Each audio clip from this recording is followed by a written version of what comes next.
Саламатсыздар ма оқушылар? Бүгінгі апта дәйек сөзі туған жерде жер болмас, туған елде ел болмас.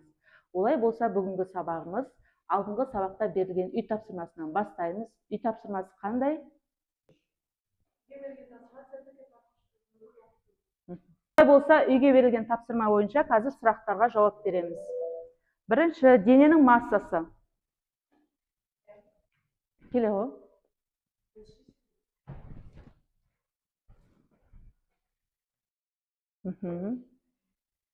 Келесі, сентерге тартқыш күштің формуласы.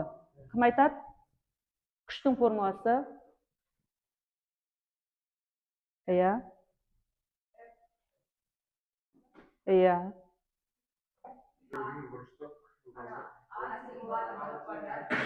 Жоқ, омега квадрат. Омега квадрат. Келесі, сентерге тартқыш үдеу. Келе.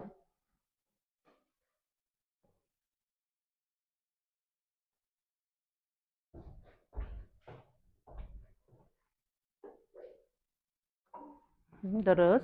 Келесі, шеңбердің радиусы.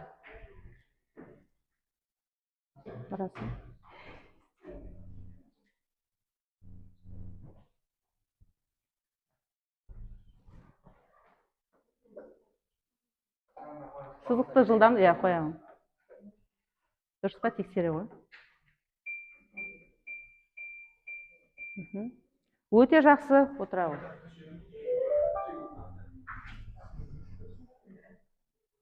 Бүгінгі сабағымыздың тақырыбы жұлдызды аспан. Сабағымыздың мақсаты абсолюттік және көрінерлік жұлдыздық шамалардың ажыратып білуіміз керек және жұлдыздардың жарқырауына әсер ететін факторларды атауымыз керек. Олай болса, жаңа сабағымызды бастамас бұрын мына видеороликке назар аударайық. Астрономия негіздері жұлдызды аспан. Жер планетасы күн жүйесінің құрамына кіреді. Күн біздің планетамызға кіретін құс жолы галактикасының жұлдыздарының бірі. Ол галактика центрінен 28 000 жарық жылына тең қашықтықта орналасқан. Ал жарық жылы деп отырғанымыз жердің бір жыл ішінде жарықтың вакуумда таралу қашықтығы екен. Жалпы біздің галактикамызда шамамен миллиардтаған немесе триллионға жуық әртүрлі жұлдыздар бар. Олардың бір бөлігі шар тәріздес және шашыранды жұлдыздар шоғырын құрайды. Құс жолы дискісінің диаметрі шамамен 9,5, оның 17 дәрежесі километр, немесе оның 5 дәрежесіне жуық жарық жылына тең екен. Жолының серіктері бар. Олардың екеуін үлкен және кіші Магеллан бұлттардың жердің оңтүстік жарты шары аспаннан оңай бақылауымызға болады. Оларға дейінгі арақашықтық шамамен 1,5, оның 5 дәрежесі жарық жылына тең. Заманауи телескоптардың көмегімен ғаламда миллиардтаған галактикалар табылды. Сыртқы түріне қарай олар шартты түрде 3 түрге бөлінеді. Эллипстік, спираль тәрізді және де бұрыс пішінді болып бөлінеді. Біздің галактика спираль тәрізді галактикаға жатады. Көріп отырғаныңыздай елестетуімізге де оңай. Галактикаларды жұлдыздар сияқты жүздеген және мыңдаған галактикалардан тұратын шоғырларды құрайды. Ғалам галактикалар шоғырларынан тұрады және ол шексіз болып табылады. Галактикаларда диффузиялық және планетарлық шаң тозаңды тұмандықтар байқалады. Жұлдызда тұмандықтар да жоқ. кеңістікте жалпы жұлдызаралық газ бен шаңға толған, оны зарядталған бөлшектер ағынынан тұратын ғарыш сәулелері тесіп өтеді. Ғалам дегеніміз планеталардан, жұлдыздардан, жұлдызаралық заттардан және ғарыш сәулелерінен құралған барлық материялық әлем десек қателеспейміз. Қызықты ақпарат. 2014 жылы қыркүйекте жарияланған мәліметтерге сүйенсек, 4 миллиард жылдан кейін құс жолы үлкен және кіші Магеллан бұлттарын жұтып алады, ал 5 миллиард жылдан кейін галактиканың өзі Андромеда тұмандығы галактикасына жұтылады деседі. Шоқ жұлдыздар шоқ жұлдыздардың атауы. Ертеректе жарық жұлдыздар тобын шоқ жұлдыздар деп атаған. Оларға грек аңыздары кейіпкерлерінің аттарын берген. Мысалға Андромеда, Прах, Тоқты, Айдахар, Кассиопея деген секілді. 16-17 ғасырларда теңіз саяхаттарының дамуының арқасында оңтүстік жартышардағы жұлдыздар шоқ жұлдыздарға топтастырылып, аспанда корма, кел, желкендер, микроскоп, телескоп, циркуль, тұспағар атты шоқ жұлдыздар пайда болған болатын. Ал әр кезеңде әрбір халықтың аспанды шоқ жұлдыздарға бөлуі әртүрлі болды. Мысалға, көне Қытайда аспанды 4 бөлікке бөлген. Олардың әр қайсында 7 шоқ жұлдыздан болған. Шоқ жұлдыздардың атаулары да әртүрлі болды. Мысалға, үлкен аю шоқ жұлдыздың қазақ халқы 7 қарақшы деп айтса, ал орыс халқы үлкен у жау, ал эстондар арба, моңғолдар 7 қарт деп атаған екен. 18 ғасырда саясаткерлер мен шіркеу қызметкерлері жұлдызды аспанды басқаша сипаттап, жұлдыздардың атауын өзгертуге тырысты. 1922 жылы Халықаралық астрономия одағының бірінші бас ассамблеясы өтіп, онда аспанды 88 шоқ жұлдызға бөлу және олардың атауларын белгілеу шешілді. 1935 жылы бұл мәселелер түпкілікті шешіліп, жұлдыздар арасында шекаралар жүргізілді. Ол бойынша солтүстік жартышарда 31 шоқ жұлдыз болса, ал оңтүстік жартышарда 48, экваторда 9 шоқ жұлдыз орналасқан.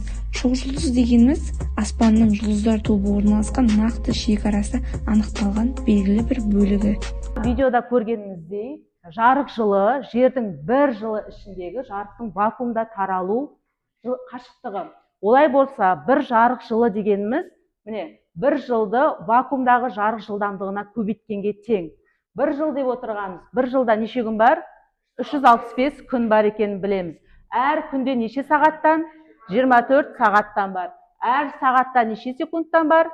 3600 секундтан бар. Олай болса, осы шаманы біз вакуумдағы жарық жылдамдығына көбейтсек, 9,146 көбейту 10-15 дәрежесіндегі метрге тең екен. Олай болса, осы ақпаратты негізге ала отырып, мына есептерді дәптерге орындаймыз. Екі есеп беріледі, соны шығарамыз дәптерге. Есепке кім шығады? Бейбіт шығағы. Жанеркем, екінші есепке шығағы.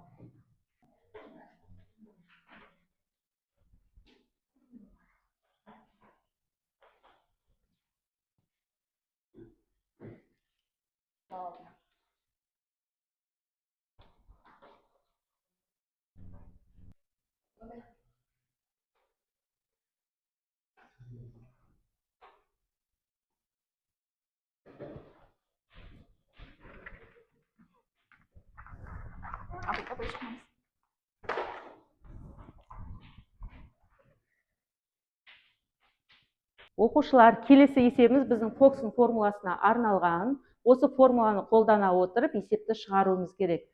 Тақтаға кім шығарады? Жансая шығағы. Тақтадан бұрын шығарған оқушылар бағаланамыз.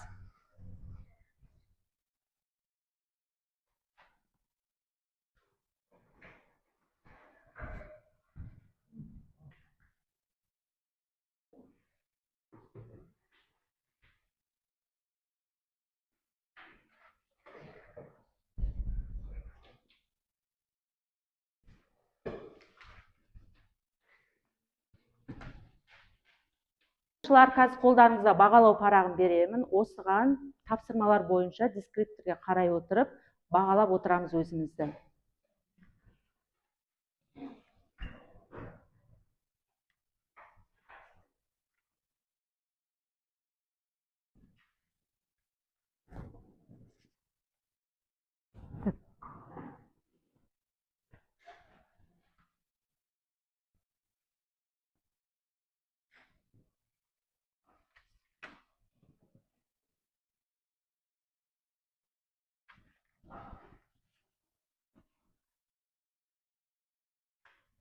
Тапсырма бойынша бағалау парағына белгілеп болсақ, бізде келесі тапсырма жұптық тапсырма, яғни қай жұлдыз шын мәнінде жарығырақ деп аталады.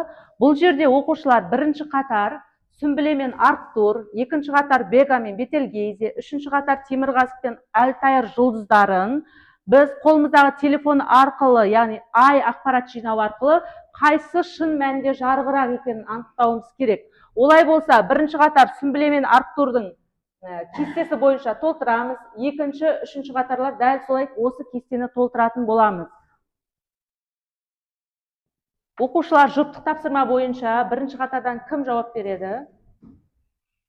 Дариға, айтауын. Сүмбіле мен Арктур аспандағы ең жарық жұлдыздар. Арктур жарықтығы 0,5, Сүмбіле 1,46.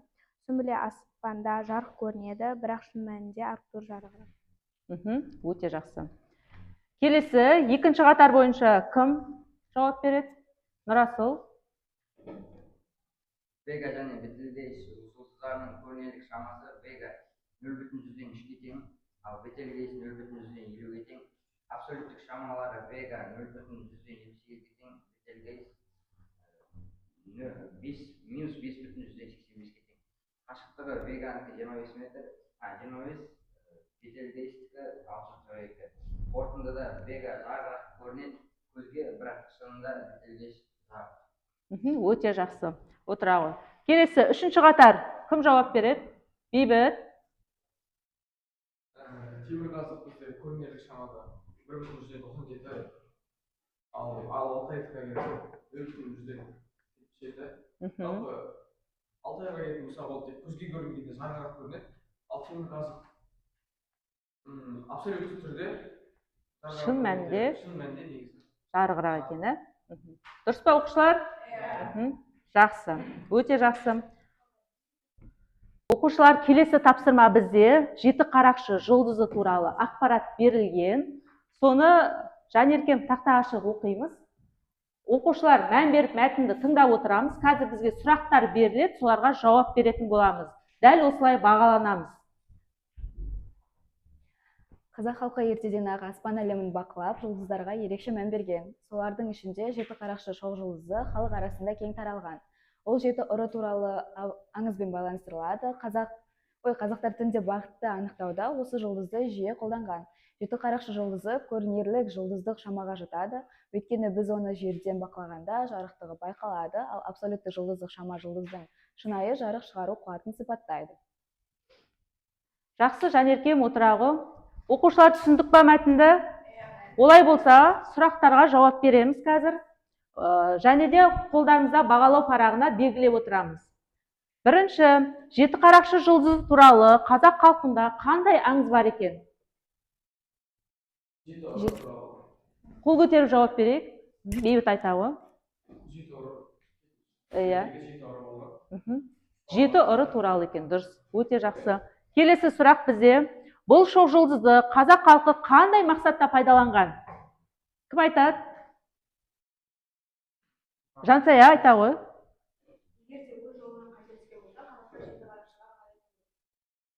Неге? Оқушылар, енді келесі бізде телефондарымызды алып, телефонымыздан SkyMap программасын қарайық. Оның ішінде бізде шоқжұлдыздардың қалай орналасқанын, қалай көрініп тұрғанын көруімізге болады. Олай болса, телефонымызды ашып, SkyMap программасына кіреміз.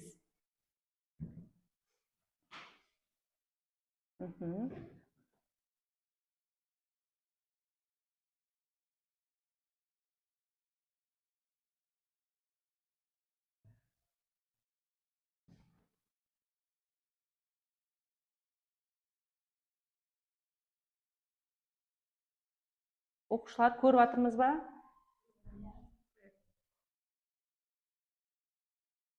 Шоқжұлдыздар қалай бейнеленіп тұр екен? Жұлдыз аспанда әдемі шоқжұлдыздарды көруімізге болады, солай ма?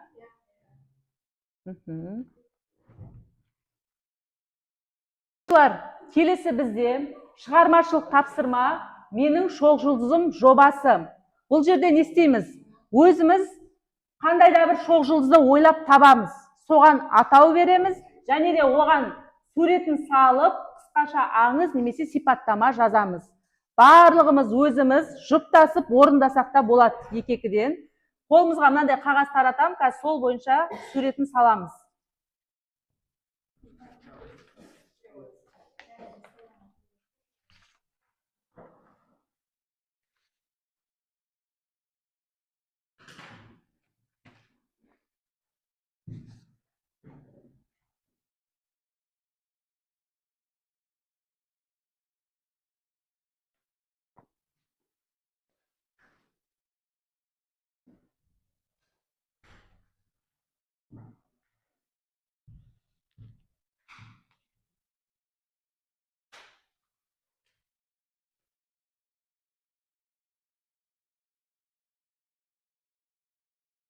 Оқушылар, өзіміз ойдан шоқжұлдыз атауын жазып, оған сипаттама жазамыз.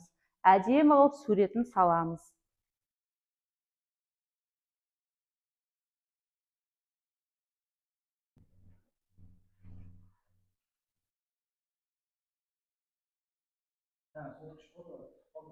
Жақсы.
Өте жақсы.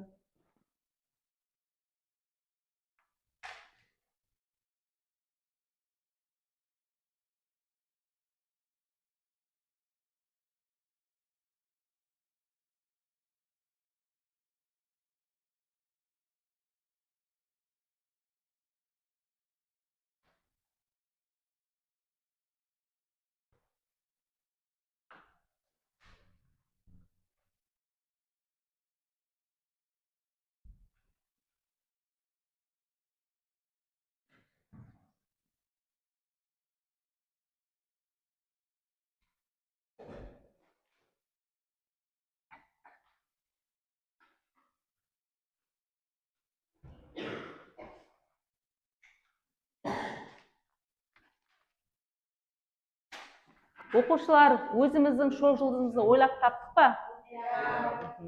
Кім өз шоқ жұлдызын көрсеткісі келеді? Мөлдір. Кел шығағы. Ал шоқ жұлдыздың атауынан бастап тыңдайық. Шоқ жұлдыздың атауы күн тұмар. Аңызына келсек, ертеде адамдар мен күннің арасында ерекше байланыс болған деседі. Бір дана қария күннен құдіретті тұмар алып, оны аспанға лақтырған екен. Бұл тұмар қара түнде де жол көрсететін жарық шашып тұрыпты. Уақыт өте келе адамдар оны күн тұмар деп атап кеткен. Оқушылар қарайықшы, қандай әдемі шоқ жұлдыз солай ма? Күн тұмар деген шоқ жұлдыз екен. Өзінің аңызы бар екен. Өте жақсы. Керемет, отыра ғой. Келесі, тағы да кім шоқ жұлдызын көрсеткісі келеді? Жанерке. Енді оқушылар Жанеркемнің шоқ жұлдызын қарайық. Бұл шоқ жұлдыздың атауы үміт жұлдызы деп аталады. Үміт жұлдызы деп аталады. Оның аңызына тоқталатын болсақ, кей жерде бір қыз аспанға қарап, армандарын жұлдыздарға сыбырлап айтып отыр екен. Бір түні оның тілектері орындалып, сол жерде жаңа жұлдыздар тізбегі пайда болды. Адамдар оны үміт жұлдызы деп атап кеткен. Өйткені ол әркімге арманнан бас тартпау керек екенін еске алады. Қандай жақсы. Үміт жұлдызы, яғни үміт шоқ жұлдызы деп аталады екен, иә? Суретін көрейікші оқушылар. Өте жақсы шыққан солай ма? Өте жақсы, отыра ғой. Оқушылар, келесі шоқ жұлдызын кім көрсетеді? Айару, шыға ғой.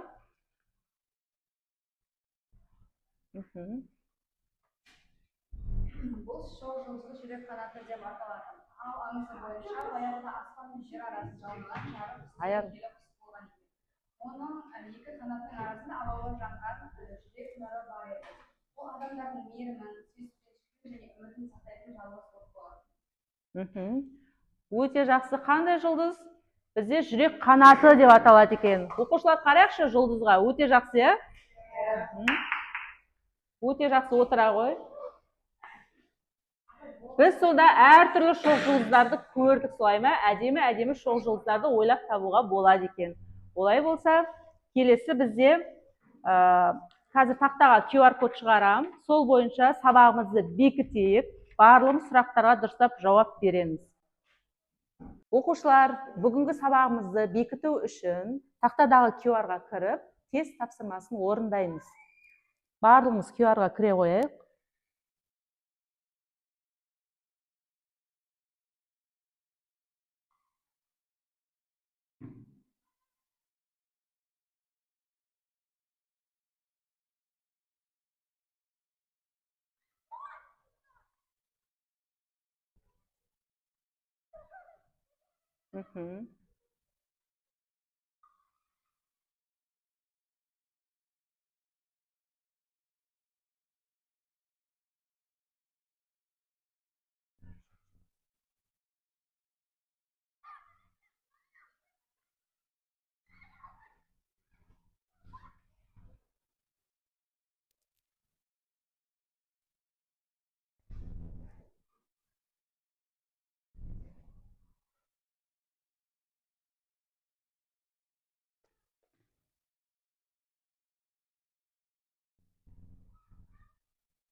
Суатып оқушылар, өте жақсы. Дұрыс жауап беріп отқан оқушылар бар екен. Жақсы, өте жақсы.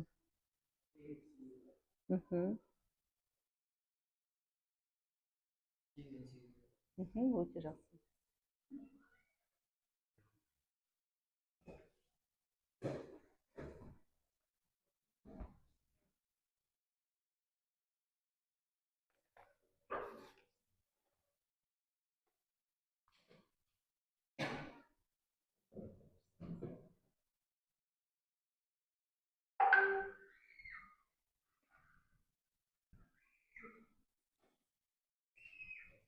Оқушылар, барлығымыз болдық па? Өте жақсы. Олай болса, қолымызда бағалау парағына балымызды қоямыз, яғни бізде 1 балл берілген. Бағалау парағына белгілей қояйық.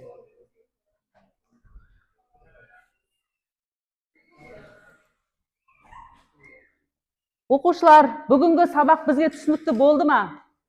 Иә, яғни біз не үйрендік? Нелерді үйрендік? Аспандағы шоқ жұлдыздарды үйрендік, солай ма? Яғни көрінерлік жұлдыз шама дегенне, абсолюттік жұлдыз шама дегенне екенін түсіндік, солай ма? Олай болса, бүгінгі сабағымыз түсінікті болатын болса, кері байланыс ретінде мына жерге келіп, егер сабақ түсінікті болса, түсіндім, егер сұрақтарыңыз болса, сұрақтарым бар деп белгілеп кете қояйық. Келе қойыңыздар.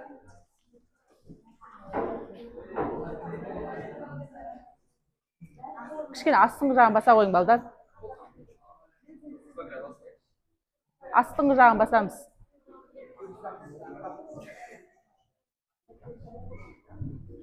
Ол шықты ғой.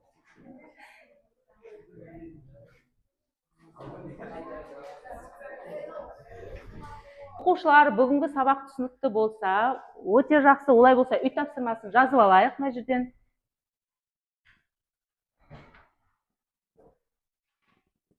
Үй тапсырмасын жазып аламыз. Оқушылар, кім қандай баға алды екен білейік. Дариға неше ұпай? 8, өте жақсы. Нұрай? Дима? Бейбіт? Өте жақсы. Олай болса бүгінгі сабағымызды аяқтаймыз. Сау болыңыздар.